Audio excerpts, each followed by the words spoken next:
Why isn't there anybody interested in ministering to big struggling churches? Yeah. It's like, why do you think we need the help? Welcome back to Reason Together, the podcast for Christians who think about stuff. I'm here today not with my good friend Daniel, as usual. We have a special guest with us today, and Daniel is on a short hiatus, taking care of some things, so hopefully he'll be back with us soon. But for the meantime, I have a friend of mine that I would like to introduce our audience to today, and that's Pastor Scott Blair of Willow Grove Baptist Church in Waynesburgh, Pennsylvania. He's going to be my guest today, and I'm going to be interviewing him in just a moment here. But before we get to that, first I'd like to thank our patrons over at patreon.com/reasontogether. We certainly do appreciate all of you coming on board and supporting this podcast and helping us pay people like our blog editor and technical editor and our audio editor. We thank you for that. We wouldn't be able to do that without you, and we appreciate you. If you would like to become a patron, you can head over to patreon.com/reasontogether. Pick one of the various support levels there. There are 3 or 4, if I remember right. And there are different perks with each, and you can become a supporter of the podcast and join the conversation. We have a message board there that is active with our patrons commenting and giving us ideas and bringing their feedback to the various episodes that we've had. If you'd like to join that, again, that's patreon.com/reasontogether. All right. Well, without further ado, welcome Scott Blair onto the podcast. How are you, Pastor Blair? I'm doing very well. Appreciate being on with you today. Yeah.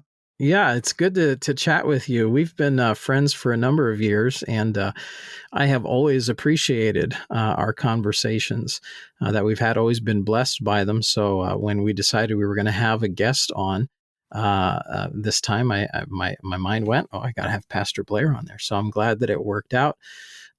If you would please just take a moment to sort of introduce kind of yourself and what your background is and how you kind of ended up where you're at. Yeah. Well, first of all, I think it's kind of weird having a conversation with you without a campfire and our feet up on a couple rocks. Seems like where we usually have some conversation. That this is true. Well, yeah, I was born here in Waynesburgh, Pennsylvania, and grew up a church-going young man. My parents always made sure I was in church, so we went to a Christian church for a while, and we ended up in an American Baptist church is basically where I grew up. Mm-hmm. And, went to public school and all that, and went on to college. I went to West Virginia University, got an undergraduate degree in physical education and health, and, met a girl and went to school to pick up work on my master's degree in special education. Ended up getting married, getting a teaching job out here in the school district where the church is at right now, actually. And as I got married and been a young family man, we got a little more involved in church. I guess I think I fit a certain demographic of a young family man. So they asked me to teach a group of young boys, probably 12-year-old boys that maybe ran off a few teachers. And so they at least knew I had some classroom management. So I took those guys, and then pretty soon I was, even though I didn't really understand what a deacon was scripturally, they asked me to be a deacon. So I tried my best to fill that role. And it was really through that experience that I began to question some things. Like, I'm not sure what, seeing some inconsistencies, even though I didn't really know, I didn't have any truth to really compare inconsistency. Right. I guess I'm thankful, the kind of background I grew up in was it wasn't obviously not void of truth. I was exposed to a great deal of good, sincere people, doing their best to love the Lord. Mm-hmm.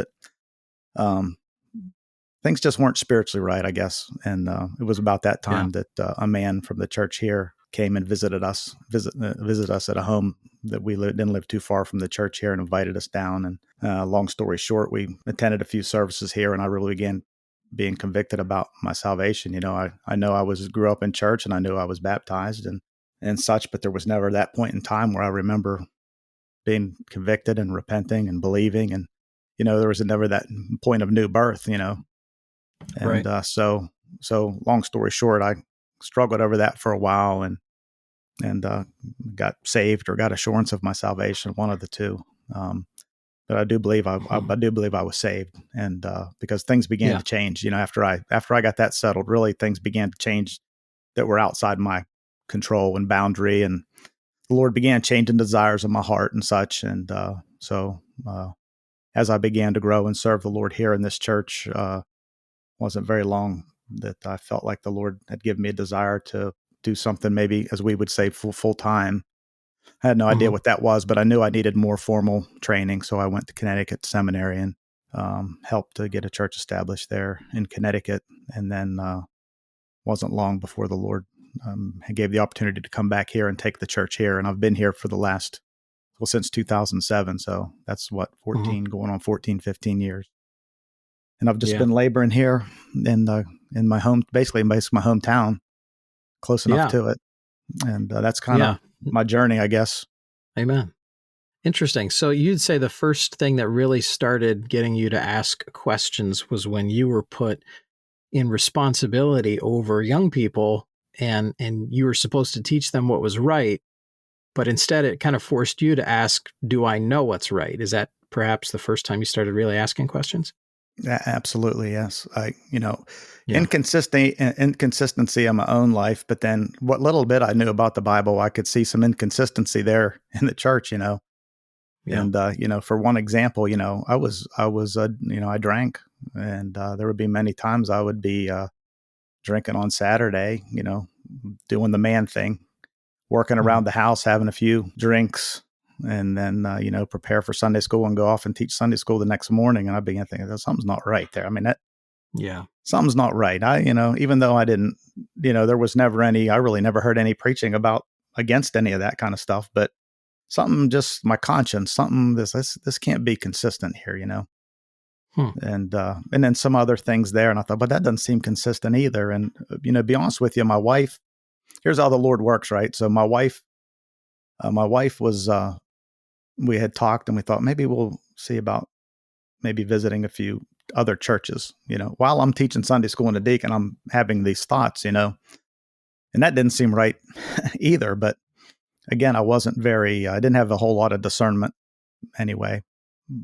But anyway, I was putting together a swing set for my daughter, and the man who came to see me, he was out on visitation. They had just gotten a new pastor down here, and he was out on visitation, and he was actually out looking for homes with swing sets because he was wanting to visit some families that had children.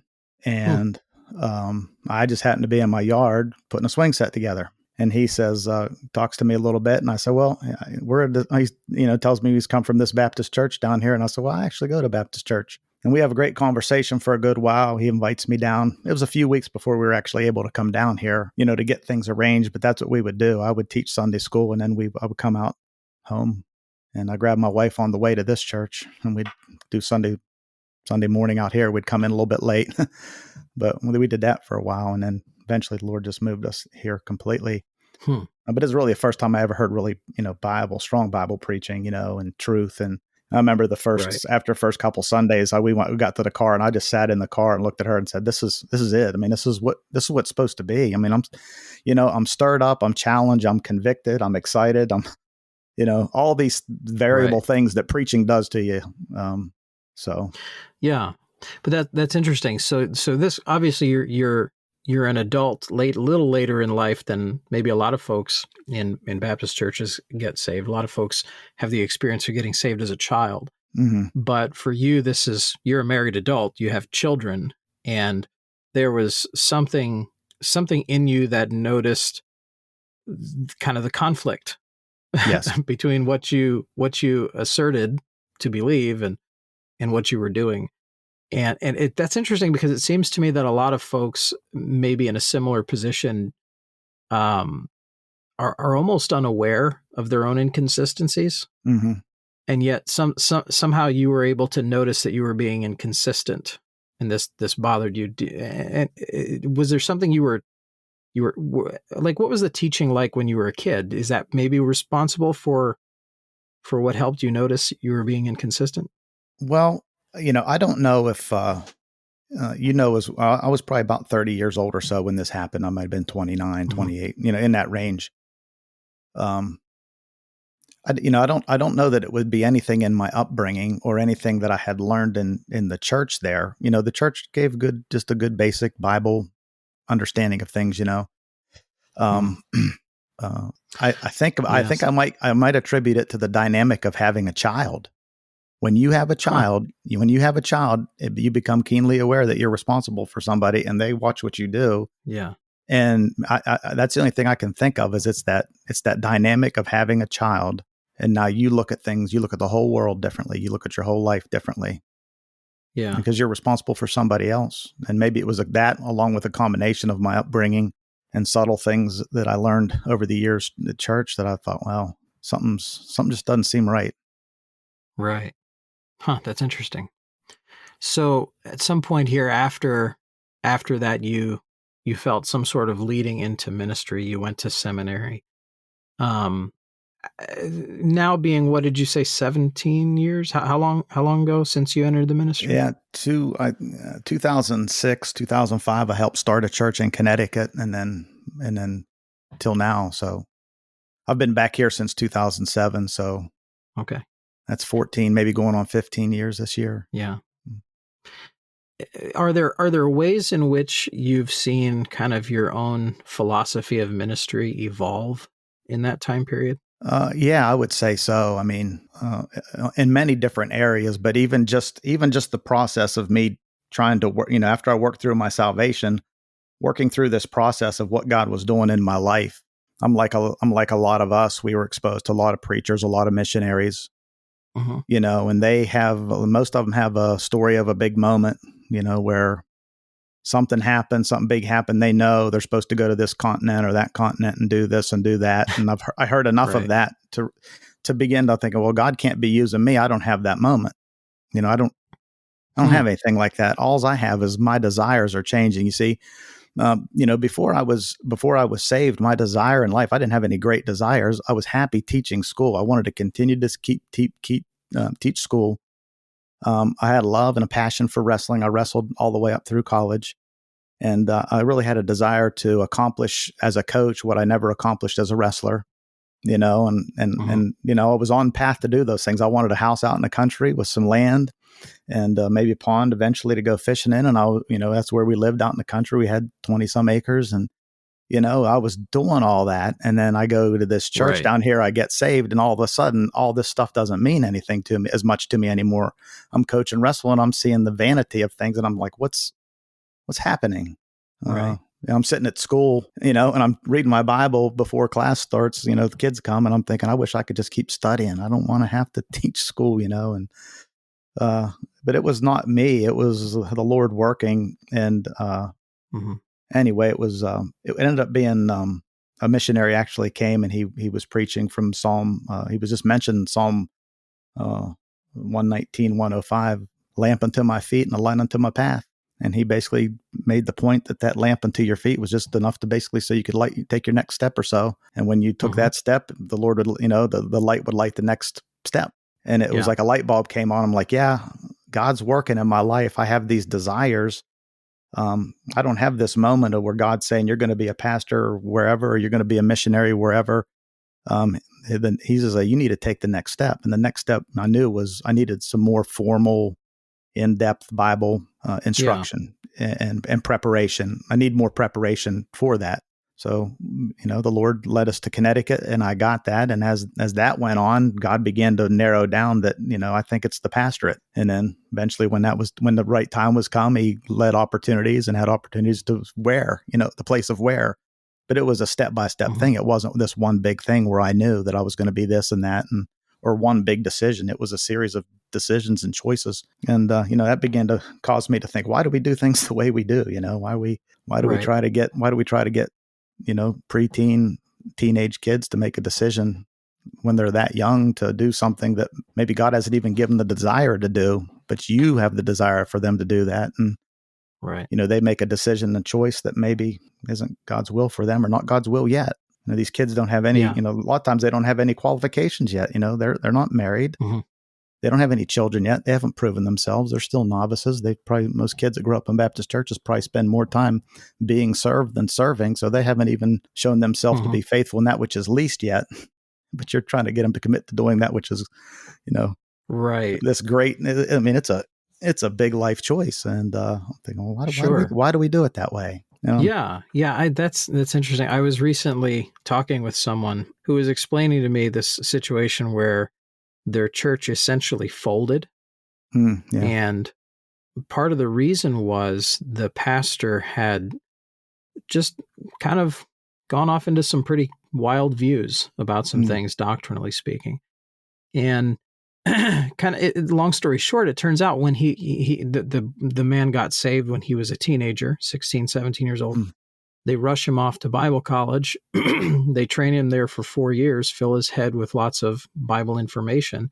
And essentially, they pat him on the backside, send him out the door after 4 years saying, okay, you're ready for ministry. When really there should have been some questions asked at first, should we send a novice to go train for the ministry? Sure. The college should ask, should we receive a novice to train him for ministry? And then should we send him out, making him think he is ready for ministry? Because one of the key dangers of that is that they would be swayed by false beliefs very easily. And sure enough, that's kind of what happened. And you have to wonder, where is the discernment in kind of the standard protocol? Because that would kind of fit some of the standard protocol, at least in part, for what happens in a lot of Baptist churches. So I agree with you. That there's a lot of push to get people to enter the ministry who maybe who shouldn't go, at least not yet, or shouldn't consider it yet. Right. There was something else that we talked about once, kind of shifting gears a little bit here. One of the questions I really wanted to ask you about, we had a conversation once again, it was by a campfire. Yeah. And when you got saved, I'm sure that at some point, becoming a member of a church after that, there was some sort of perhaps procedure, if I can use that term, for at least verifying that your profession of faith was credible. And I remember you saying something to me that sounded very Puritan-esque. And I'm not saying that as a denigration of what you said, but it was a common practice of the Puritans, and later on, this would be even further adopted by the Quakers. But the notion of testifying publicly to the church of your salvation experience. And again, I could even find issues with the term salvation experience, but oftentimes when people join a church today, there's at least a private conversation, or perhaps there should be a private conversation, to get the person's testimony of salvation. And I remember you telling me something that I don't see any problem with having someone testify publicly their testimony of salvation. Can you kind of talk about that for a minute and your thoughts on that? Is that something that you still kind of think is a good idea? I do. I mean, for one thing, I try to, of course, every person that joins our church, I try to have a thorough time at the beginning to make sure that they understand what we believe and what being a church member means and what's expected of them. And, so that they're not going in blind. I'm not just dunking them. I mean, if you will, and understand what baptism is, and to talk to them. Are they scripturally saved? Have they been scripturally baptized? Is that something that needs to happen? So try to work all that out there ahead of time, just privately with the individual. But when it's time to present them to the church and then to do the baptism, I do encourage them. I don't make them do that, obviously. But I say, if you can, it doesn't have, you don't have to get up and preach a sermon, but if you can, just in a simple, brief way, give a short testimony of how the Lord has brought you to this place, that, Right. And how you were saved, and what are some of the things that were happening in your life. And I try to encourage them to do that, not because I think it's good for the church to hear it. It encourages the people. It encourages them to hear it. But I think it's good from the person themselves. Yes, from the person's own mouth. Yeah. And it does give a sense of accountability, in a sense that I'm not just saying this in private, and I don't, So Right. it gives a sense of seriousness and accountability to the event. I think scripturally it says, you confess with your mouth. So what does that mean? What does confessing with your mouth mean? Does that mean, obviously, I don't think it excludes that. I don't think I Sure. don't think it's exclusively standing up in front of church, Sure. but it doesn't exclude it for sure. And Sure. Well, because in a lot of places you'll see the the pastor kind of gives a short biography of the person's testimony of sure. salvation, and the candidate themselves doesn't really ever say anything. But do you think there's also some value in the candidate actually showing that they're invested, not just by the act of baptism, Mm-hmm. but by actually being willing to speak publicly about it? Is there maybe some signification of investment there? I believe so. I mean, you're basically Yeah. standing up there by yourself, telling the church about your salvation and your intentions. You want to, I've been saved. I want to be baptized. I know that's his next act of obedience, and you're publicly saying that. Yeah. And I think it's good. Along a parallel line, I do the same thing for funeral, especially for somebody. If I don't know the person, I try to encourage. Is there anybody in the family that would speak? You don't have to get up there and do the funeral sermon, but if you could just get up there and say a few words about your loved one, I think it would be helpful to me. It would be helpful to the people who are in attendance to hear from a loved one, and it might actually be good for you. I mean, you know what I mean? Yeah. There's sometimes you get back, you take the easy way out sometimes of things, and then the moment passes and you're thinking, oh, I wish I'd have spoke at Dad's funeral, or, something like that. I wish I'd have done that.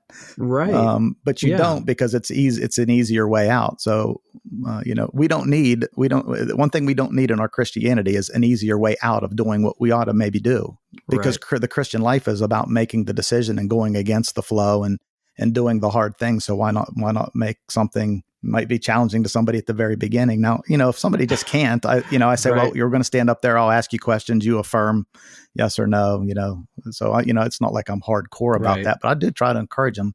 Sure. And I just tell them like this. I said, listen, do you know how to make a peanut butter and jelly sandwich? Yep. Well, how do I know?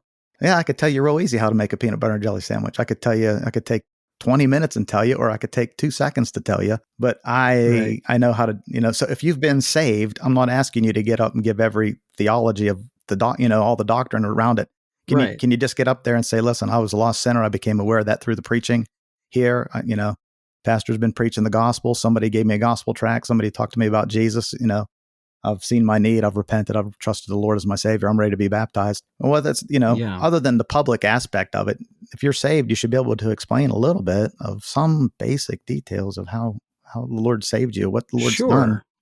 Yeah. Well, I think a saved church membership, as much as many Baptists today assert it as one of the, perhaps S's in the acrostic. Yes. Right. There's not a lot of value placed on it in some places. And, I hate to pick on the big churches, but there may be a reason that they're big. And one of those reasons may be a lack of attentiveness to really verifying a saved church membership. Would you agree? Yes. I think it's it doesn't fall directly into church discipline, but it really is the first part, where you're making sure you have a regenerate church member at the beginning. Mm-hmm.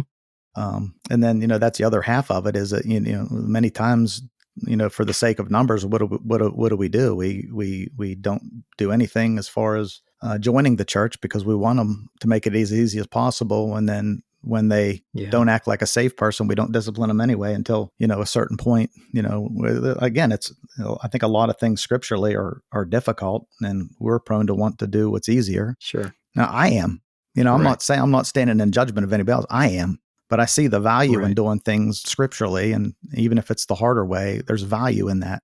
And most of the time you don't regret it. As oftentimes things goes, it may seem harder at the front end, but front loading with the hard thing oftentimes brings some ease later on. And like you said about matters of church discipline, ensuring a saved church membership, at least to the best of one's ability, which is perhaps another conversation, is it oftentimes prevents those issues of discipline later. Yes. That oftentimes are a lot messier than just taking the time than just taking the time to verify Yeah. someone's testimony of salvation. Obviously, we can't know with 100% certainty. You know, some people can really give all the right answers and say all the right things, and maybe even have some evidences in their life and such. And we kind of have to just take the preponderance of evidences that we have and go with it oftentimes. But, you know, it's better to do that at the front end than have to discipline at the back end. Absolutely. I mean, and you know, I think you're absolutely right about what you're saying. You can't see a person's heart. It's not a perfect science. You know, as of yet, I have not been able to see somebody's heart. You know, I wish the Lord made it easy. You know, I could put a purple spot on you to make sure, okay, where's your purple spot? You know, okay, you're saved. That make it much easier, but you can't. Right. You can only discern the best you can discern. And so I don't want it to sound like you're trying to make people jump through hoops to join the church, because that's not what it is. You know what you're doing? You're just trying to be careful. If you're a pastor, you're a shepherd, and the shepherd should be, you know, very careful about the sheep and what, you know, so you're just being careful as all, and it's for you. Right. It's for you. It's what's best for you. It's what's best for them. It's what's best. I mean, if that's, you know, that's the way I look at it. Yeah. No, I agree with you. And kind of, you know, shameless plug here. There was an article that I once wrote for my personal blog, thomasbalzamo.com. Yeah, shameless plug. But it was called Scientifically Testing Salvation Claims. And to give you kind of the conclusion of it, there's really only one hard and fast way to test someone's claim of salvation. And that is, do they have a false gospel? Yeah.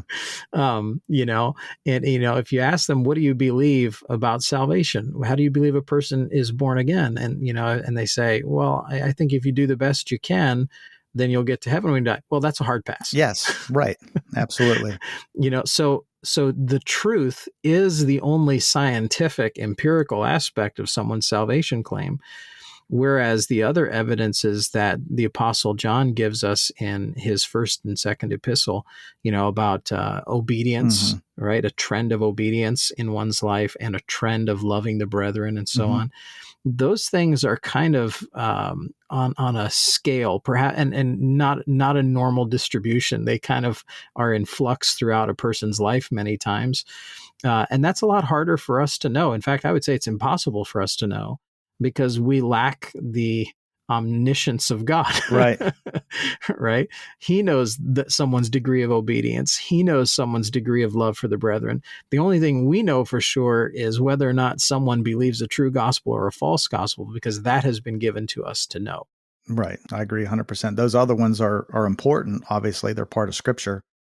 But they can be very subjective, because you know as well as I do that there are people that are very good at conforming outwardly, but obedience is more than just outward conformity. It's the heart as well. So, right. Absolutely. The church that you pastor there, I've been there a number of times and stayed there in your prophet's chamber and fellowship with you a number of times. And there's something, I don't know how to describe it. It's kind of like you feel like you're away from the world. It's a little country-like church, kind of on this country road, and it's what people today call a small church. And you know, it wasn't even just a few years ago. There was pastors, right? Someone was a pastor, but now there's almost this its own designation that someone is a small church pastor. Yes. Right. Yeah. Why do you think now there is a distinction between being just a regular pastor and a small church pastor? Well, that's a good one. I don't know if I can give any direction on that, you know, other than, you know, as far as man goes. I mean, what, man looks on the outward, God looks on the heart. So man's always assessing things outwardly, and we have this wrong idea that God uses big things, or big things are better, or big things do more. So I don't know if it's just the nature of man to classify things as big church, small church. You know, if I mention the size of our church when I'm talking to people, or, you know, if people ask, the only reason I say it is to give them a sense of what the church is like. You know, I don't, you know, if you're coming to visit and I say, no, you know, we're a smaller church out in the country. You know, we're pretty rural. I mean, Yeah. I mean, I'm sure there's some anomalies, but if you live in a metropolitan Yeah. area, you've got a chance of having a bigger church, and your church philosophy has a lot to do with whether you're going to have a bigger church or not, too. And That's what I was kind of hoping you'd get at there. In what ways does your philosophy, in a sense, affect the size of your church? well, I think as I've grown as a pastor, and I think to answer the question with a little bit of background, I didn't come out because of my growing up in an American Baptist church and then being kind of in an independent Baptist church and then going off to seminary. I didn't have a whole lot of baggage in one area or another. So that did cause me to, kind of not just question, why do we do things the way we do? And along those lines, but I did have enough that I would almost every year perpetually here, I would be, at some point of the year, I'd become frustrated about the ministry and about the church, and we could be bigger, and we could, these people aren't coming anymore. Or, the normal pastor stuff, you get frustrated by things. And every year I'd have, for about 11 years, I had an older man, Mr. Davidson, Harold Davidson. I think you might have met him. He was at Bible Baptist Church there. Probably. And anyway, he would come every year, and he would just simply say, Scott, the most important thing you have to offer people is the truth. And if they won't come and stay for the truth, what do you really have? And that would settle me down. That would settle me down till that kind of that baggage of, we've got to be big, we've got to be growing, we've got to, until that baggage kind of wore off of me. And I had to come to the conclusion that, what, the results of my ministry don't determine whether or not I'm being faithful to what God's called me to do. What I do week in and week out, whether there's results or not, is what determines whether I'm doing what God wants me to do. And as a matter of fact, I can get away from God's will and make things happen if I want to. Right. I can change the music in our church, and I can change the atmosphere in my church, and I can change the preaching, and I can move away from the Bible or change the Bible I'm using, and I can develop a philosophy of ministry that, we're a little church out in the country, but we could get bigger. I'm not saying we could be a big church, but we could get much bigger if we change some things. But see, I'd have to compromise the truth for that. I think you end up getting down to the place where as a ministry, you have to decide at some point in your pastorate, what's more important, people or truth? Right.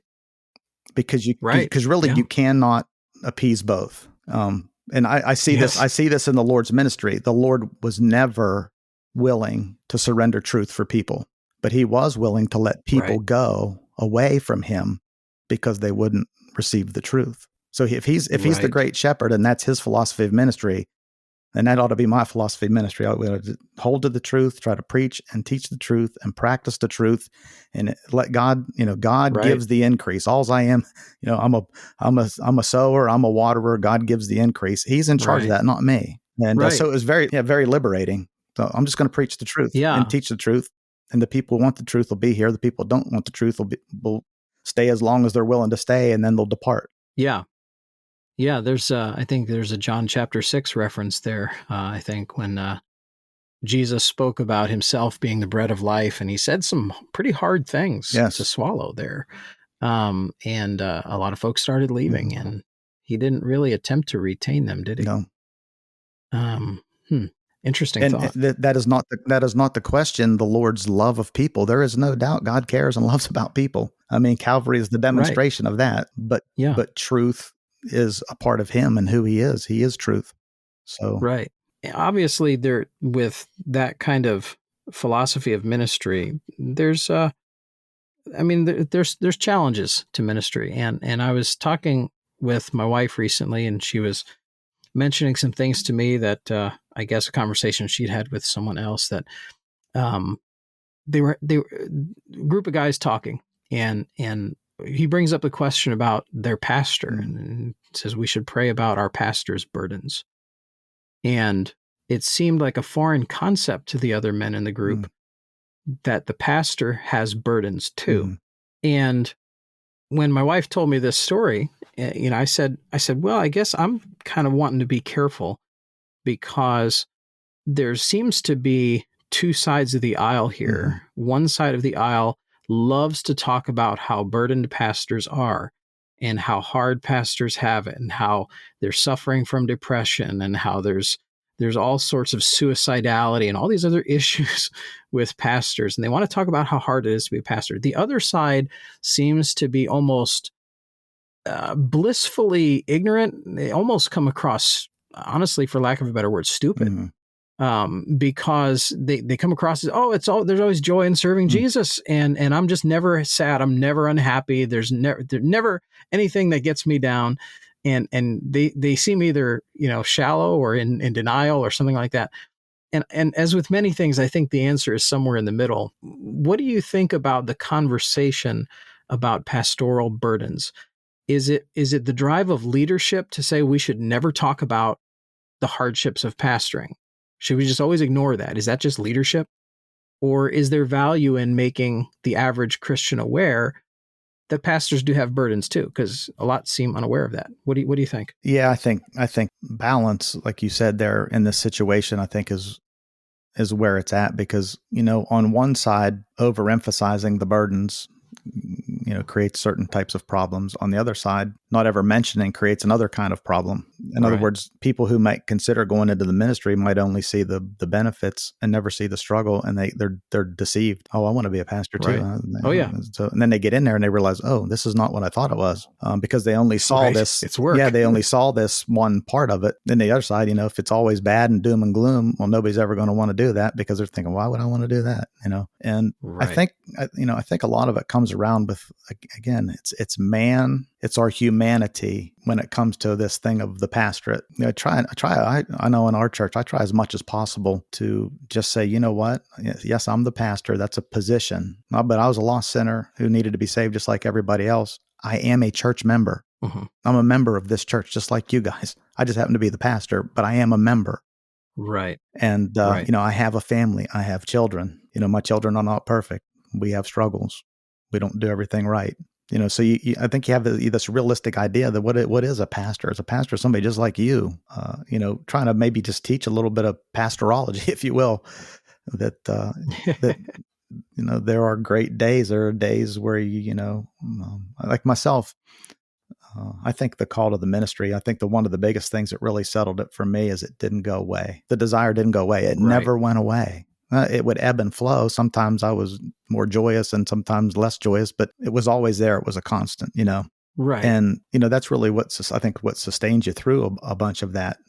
But, aside from that, just being able to talk to the people and, especially I can only influence the people that are in our church. I don't have a television station or something. And I try to get them to see so that they understand what a pastor is, because sooner or later, I'm not going to be the pastor of this church anymore. Either I'm going to die or somebody's going to move on. And I want to do the best job I can as a pastor to prepare our people for the next person who comes, and the next person who comes be able to walk into a church that says, okay, well, this church understands this role. Right. I cannot be Superman. When I'm frustrated, I'll be honest with you, when I'm frustrated, it comes out in my preaching. It's like you try to, I can see it coming. I can see it coming and say, you know what, you're in a position here, either emotionally or frustrated or something. And you can almost see, you can almost feel, okay, I'm trying my best. I got this message. I'm going to try not to let things get out of hand, but you get behind the pulpit and then, sometimes the dynamic and you're like, I felt like my flesh got the best of me. My, whatever I'm struggling with at the moment, whatever frustration I felt like it, people can pick up on it. And I don't know. Sure. It's a challenging thing too, I think, with preaching. And it's preaching is unlike anything I'd ever done before. And I'd had a lot of vocations since I was old enough to work. Mm-hmm. I'd had a lot of different vocations. Preaching is one of the most unique and different things I'd ever done.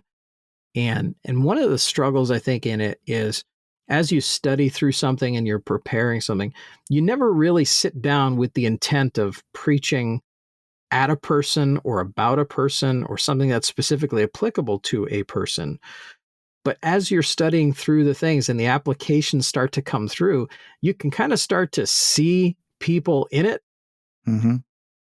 Like you can kind of see who that might be for, there might be an application, whether negative or positive. It might be for me. It might be for someone in the church. It might be for someone I know, a family member. So, and it's like, how do you, it's difficult to divorce that from the preparation of a message. Right. And I don't know if you have any struggle like that too. I mean, any thoughts on that? Yeah, I do. I think I think one of the safeguards, like I try most of the time not to preach topical message. I try to preach through books. I try to preach through Right. these, or things like that, because that really safeguards against me looking at a person and looking at their problems. Say Right. they need a message on this. Right. That being, Yeah, no, I'm not referring specifically to topical right. messages, like even just textual or expository messages as you're preparing for them, That's applications come through and it's like, right. Well, I understand how what do you're I get, saying. yeah, Yeah. Preaching it's a unique thing. expositorily guards you against that, because I used to Right. have a pastor that say, you know what, the next message is just the next message. So if you think I'm aiming this at you, it's just the next message. I'm not planning these Yeah, messages this way. that's a good point.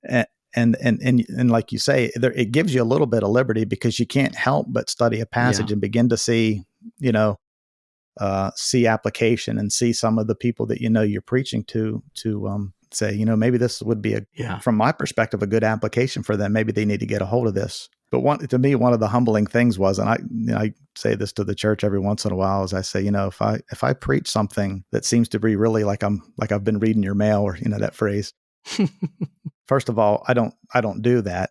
Second of all, when I thought I've been close to doing that, the people that I've have in mind they ended up not even coming to church. So what good would that do for me to? What good would that do for me Right. to prepare a message aimed directly at you, and I don't even know whether you're going to come or not?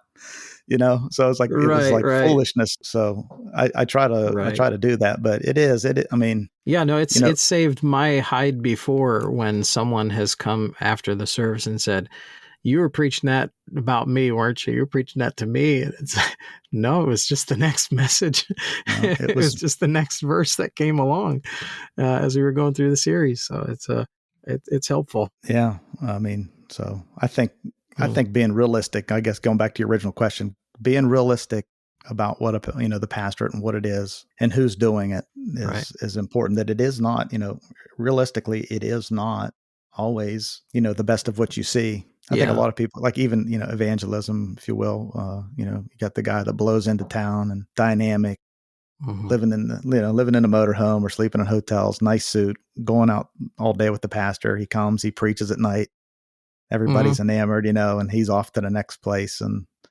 you're thinking, wow, I want to be a preacher, and even for them, that's not what it is. It's a lot of things that you don't see that aren't necessarily pleasant, or Right. but see, so many times we just see the surface, or I Right. think it's good to be Sure. honest with people, to know the pastor does get frustrated, and the pastor does sometimes, maybe you do get depressed. I think, I don't know if I could identify real strong depression, but it is possible. I mean, it's possible for a pastor to get in a dark place sometimes, because you do feel Yeah. sometimes isolated in your, Sure. um, Well, like you know, Elijah. yeah, Yeah. sure. Yeah. And Hmm. I know I had like a Jeremiah moment one time where I was going through a tough time of trying to deal with frustrations and disappointments in the ministry. And I studied hard all week, and maybe I was overtired. I preached the message that morning, and it felt like the apathy felt so thick in the church. Hmm. Like I was just wasting it. I'm sure it was a spiritual. I think it was probably maybe the strongest spiritual maybe attack I've had in the pulpit. But the Hmm. apathy, like people yawning and like, when are you going to be done? And I closed Right. the service, and I have a way out of the back of the church. I asked one of the men to come close the service, and I left the pulpit, and I was already crying by the time I got to the back of the church. I ran across the driveway. We live right at the church, took everything off, climbed into bed, pulled the covers up, and I said, I'm done. I'm never going to go back. Hmm. I'm never going to do it again. I've had enough. It's like Jeremiah.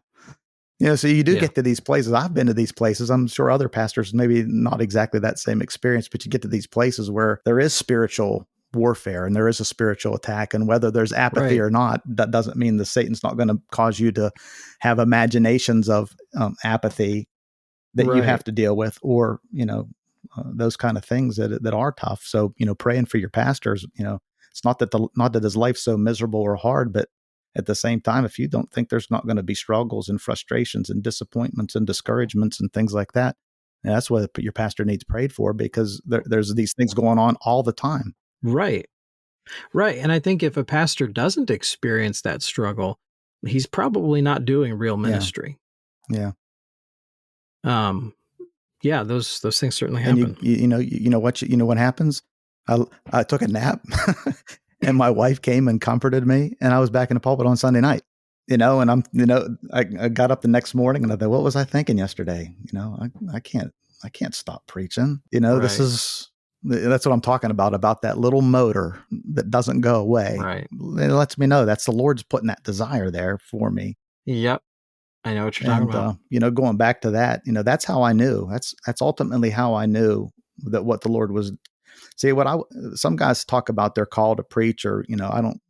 That's a whole nother topic here, the call. But I was beginning to think, my struggle wasn't like I don't want to preach, but God's wanting me to preach, but I don't want to preach. That I wasn't wrestling with it that way.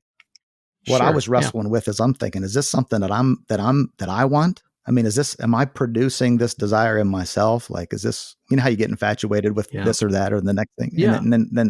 And then it dies down and you're off to the next thing. And I was thinking, is this me? Am I producing this, or is this something God's doing? Yeah. And when it never went away, that's how I knew. I'm like, you know what? This has got to be God, because it's not going away. Yeah, that's a good point. And I have a question about that. That we'll probably take into the after show. So we're gonna have to land the plane now and head over into the after show. And the question I want to ask you, so you can be thinking about it as we kind of make this transition here.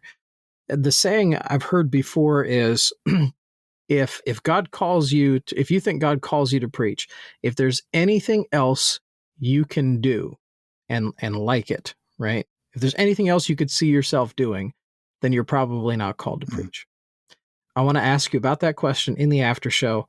If you're an Elite Patron, listeners, you get to go and hear that that discussion. If not, you can go over to patreon.com/reason together, and you can become an Elite Patron there and get access to the after show.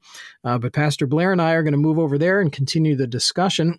If the name Pastor Scott Blair sounds familiar to you, it's because he is one of our blog contributors, and he recently wrote an article that just published on reasontogether.fm. So if you would like to read that, and I encourage you to do that, there were some pretty succinct and interesting things that I thought he said there. One paragraph that I read in his article just intrigued me, and it was an interesting thought. I'm not going to spoil it for you, but head over to reasontogether.fm and look for the article titled "The Challenge of Submission." And that's by Pastor Blair. And I think you'll get a good read out of that. And again, that's over at reasontogether.fm. We certainly appreciate you listening and being along with us. As always, we are encouraging balance, developing perspective, and connecting faith to practice. This is Reason Together.